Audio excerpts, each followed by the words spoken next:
Hi everyone, John here with Fountain Pen Love, and today I want to walk you through one of the doodles that I've been doing a lot lately and really enjoy. Now I've had some people ask how to do it and it looks super complicated, but honestly it's really easy. There's just a few basic pieces which I'll show you today, and once you have those, you'll be able to build anything you want. So let's dive in. I'll show you how to get started with it, how to do some of the different pieces, and then how to wrap it up.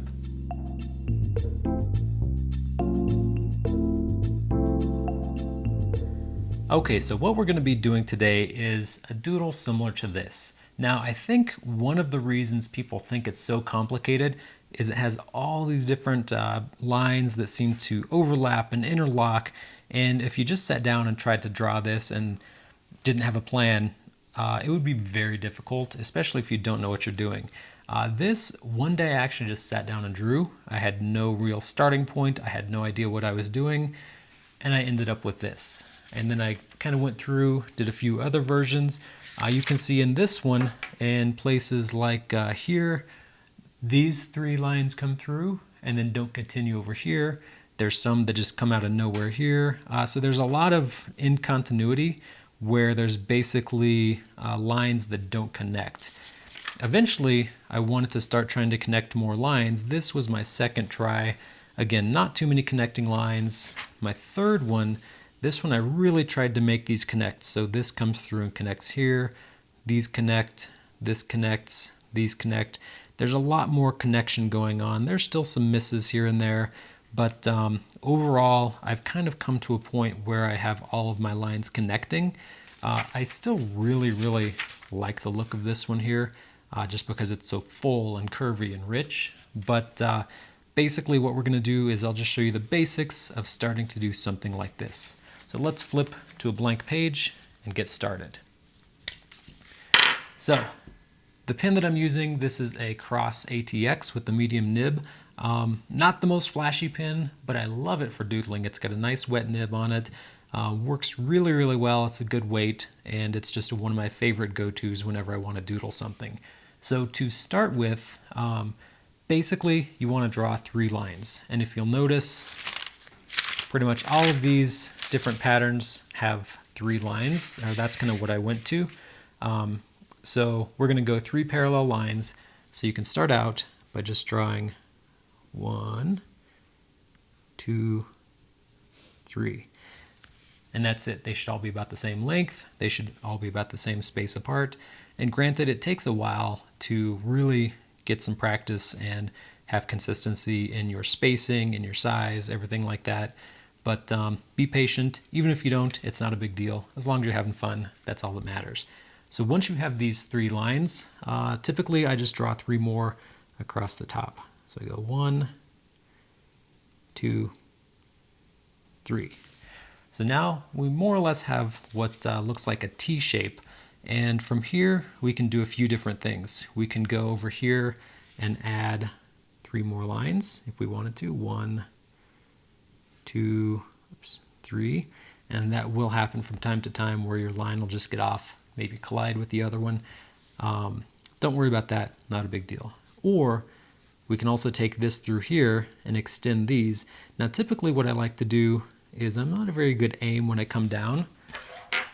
So I just flip my notebook over and I just continue these and go 1, 2, 3. Again, I don't do a very good job at drawing straight lines, so I have this little bulge here, not a big deal. Now, you can already see we might run into a problem here because how do I connect this to this? You can see there's kind of like the angle is not looking very good. So what I'm going to do, instead of trying to connect these in any way, I'm going to go ahead and just draw a curve. And what the curve is, what you want to do is start closest to the edge here, and you can just draw a shape like this. And it cuts those three off right at the end. Then you go right next to it and draw another one and draw one more. And see, I hit this line, not a big deal. I'll just continue right over here. And now this can go anywhere it wants. So now that I have this curve in here, I'm probably just going to go ahead and do another one here. And maybe I'll just connect it right back to here.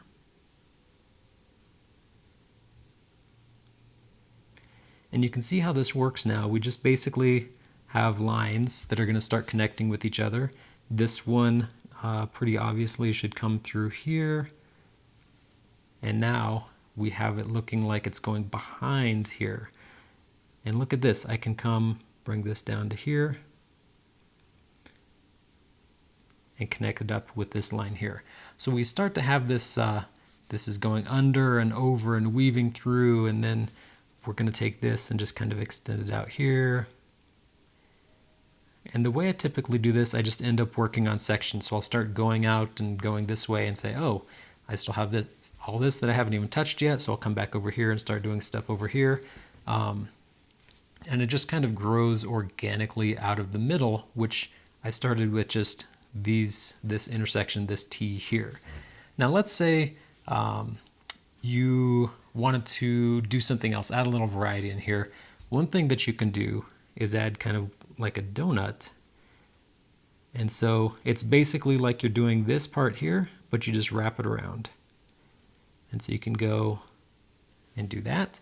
And then this just passes straight through. You just continue these 3 lines here. Another thing you can do, I usually make them with just these 2 lines. You can also do one with 3 lines if you want to. Let's do it down here. 1, 2, and 3. It just kind of keeps the 3-line theme going. It's also much bigger. I personally kind of like these smaller skinny ones, but these totally work as well. And so what I might do, let's go ahead and just draw for a little bit.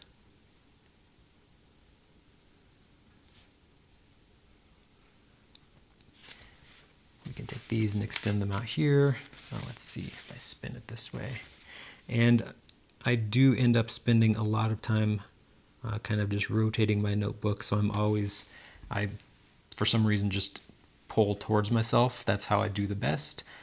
So that's what I end up doing a lot of. So I might go take this one here. Now the one thing you're probably noticing is I'm getting some kind of weird angles going on here. Ideally, I mean, you don't have to, but I find it a lot easier to kind of have everything going at 90 degrees to each other, whereas this is kind of, there's 90 and then there's these other angles going on here. It just kind of gets complicated because you get spaces that are hard to fill in, but it's whatever you want, whatever looks best to you. And granted, this, I haven't done one of these in a while, so if I did 1 or 2, the third one would probably be better than the second. Second would be better from this or than this. So yeah, just practice. Don't get too discouraged if it's not looking the way you want. But we're getting to a point here now where we have some decisions to make. So what I want to do, this, if I want to continue these, what am I going to do with them? And I think what I'm going to do is just have them come, run parallel to this, cut it off, and then dip right back in there.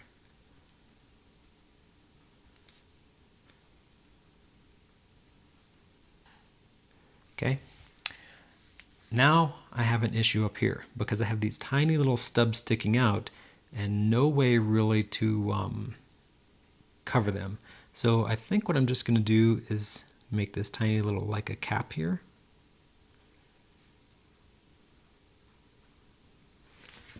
And what that allows me to do then is just kind of fill in these. Now you'll notice all my lines don't add up.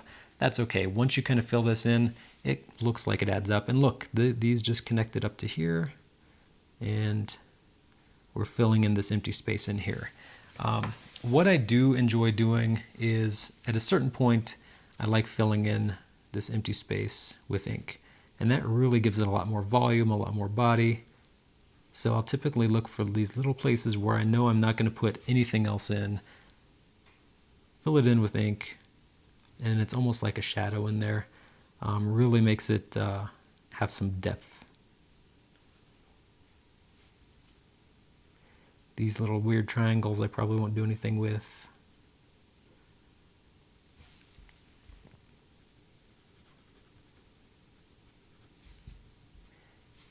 And then if you remember, there was 3 that came through here. So now that kind of highlights these passing through here. Makes them stand out just a little bit more. All right, so I'm going to go ahead and play with this for a little bit, flesh it out a bit more, and then we'll come back and take a look at the finished product.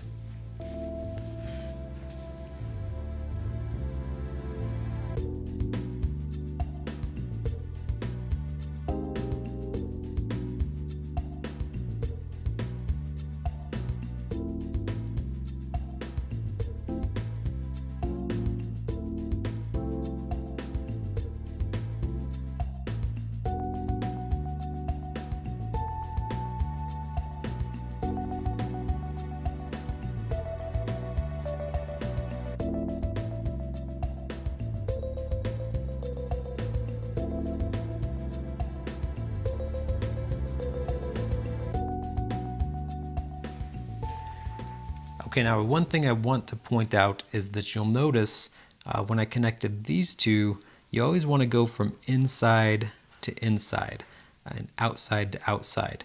So if I had connected, for example, this inside piece to this outside one, I'd have some real problems because it'd have overlap and crisscrossing. I don't want that. So basically, anytime you're connecting one to another, you always want to make sure that you're going inside to inside. So for example, I'm going to go ahead and connect this down to this, and basically we want these two that are closest to each other to connect. So we're going to take this, come out here, wrap it around, and come in to there. That was not the best wrap, but whatever. And one more here. There we go.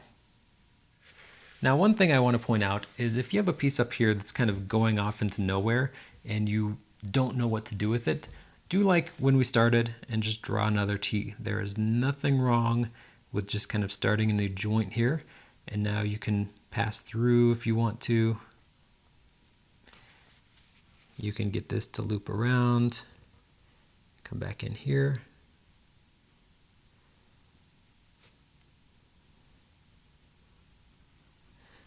And suddenly you have a lot more options. You can bring this down in here. This is going to come out here.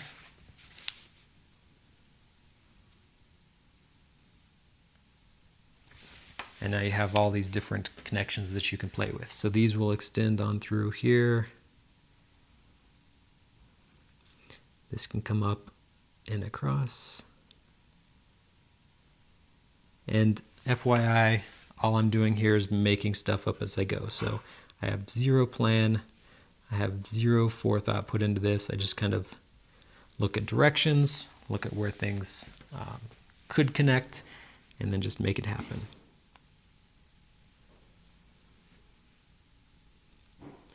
You will once in a while work yourself into a corner where you're not sure what to do. And when that happens, usually I either just start a new T, draw a little donut, and then just change directions. So maybe I'll just do a donut there and here, and then just maybe make these connect. Not that that was really an issue. I had a lot of places I could go with that, but if you do have a problem, you can just do that, and suddenly that's completely closed off, can't go anywhere else, and you can just keep on coming down here. So that's a really good way to kind of wrap up a section.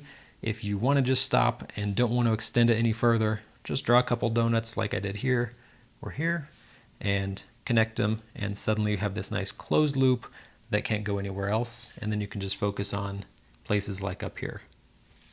One last thing I did say, I like to fill in these spaces just to kind of get a little depth. One thing I love about this particular pin, and it really works with lots of pins, is if I lay it down so that the nib, the top of the nib is on the paper, I can do this and it puts down a lot of ink really fast. Compared to using the nib, it's going to take a lot of scribbling to put down that much ink, whereas this I can just do and put a lot. So I'll usually do this to fill in these bigger areas. It's a little less precise, so you want to be careful, but it typically, I like doing this a lot better because it's faster and I don't get a bunch of pen marks. If I come in here and I try and do this, I'm going to have scribble marks everywhere, and you'll probably be able to see the lines, whereas this, not only is it a lot faster, but it's more even as well. So check your pens. You might find one that does this, or a few probably, and it's a really fun and easy way to fill in big spaces with ink. So I hope you found that helpful. As you can see, the pattern itself is not that complicated. Really just requires no planning, but you do have to kind of think on your toes, be able to problem solve a little bit when you run into issues or draw yourself into an issue. But otherwise, it's very flexible, can go a lot of different directions. You can make it super crowded like the first one that I did, or very wide and open with a lot of filled in space, or not filled in space if you don't want to do that. And yeah, really have fun with it. If you have any questions, feel free to reach out, and I'll leave you with a few different versions that I've done just so you can kind of see how different it can look. Happy writing, happy doodling.